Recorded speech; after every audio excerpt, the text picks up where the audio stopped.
இப்பொழுது உள்ள காலகட்டங்களில் அநேக சபைகளில், எல்லா சபைகளிலும் அல்ல, அநேக சபைகளில் இரகசிய வருகை குறித்து எந்த ஒரு எச்சரிப்பும் இல்லாதிருக்கிறார்கள்.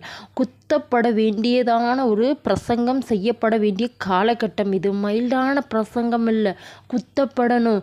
கர்த்தராகிய இயேசு வருகிறதற்கு எப்படி ஆயத்தமாகி கொள்ள வேண்டும் என்று பிரசங்கம் பண்ணப்பட வேண்டிய காலகட்டம் இது. இதோ எல்லா தீர்க்க தரிசனமும் எல்லா முத்திரைகளும் உடைக்கப்பட்டாயிற்று. கர்த்தராகிய இயேசு வருகிறதற்கு வாசலண்டையில் நிற்கிறார். கதவை தட்டும் பொழுது நாம் ஆயத்தம் இல்லை என்றால் எப்படி பிரவேசிக்க முடியும்? இப்படியான ஒரு பிரசங்கம் இப்பொழுது அநேக சபைகளில் இல்லை. கர்த்தராகிய இயேசுவால் தேர்ந்தெடுக்கப்பட்ட ஜனங்களே, நீங்கள் தேவ வசனத்தில் தியானிங்கள். கர்த்தருக்கு உங்களை ஒப்பு கொடுத்து எல்லா பாவத்திலிருந்து விலகுங்கள்.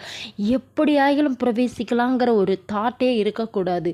அவருக்குள்ளாக நம்ம ஆயத்தமாகவில்லை என்றால் கைவிடப்படுவோம். நோவா காலத்தில் நடந்தது போல, ஜலப்பிரளயம் வந்து உணர்வடையாதது இருந்தது போல, கர்த்தர் வந்து எல்லாரையும் கூட்டி கொண்டு போனதுக்கப்புறம் நாம் உணர்வடைந்து எந்த பிரயோஜனமும் இல்லை. அதற்கப்புறம் கதறி ஒரு பிரயோஜனம் இல்லை. காது கேளாதவர் போல் இருப்பார். இப்பொழுதே உணர்வடையுங்கள். காலம் இனி செல்லாது. பொருட்கள் மீது கண்கள் போகாது. இனிமேல் கர்த்தர் மேல் கண்கள் போவதாக. ஆமென்.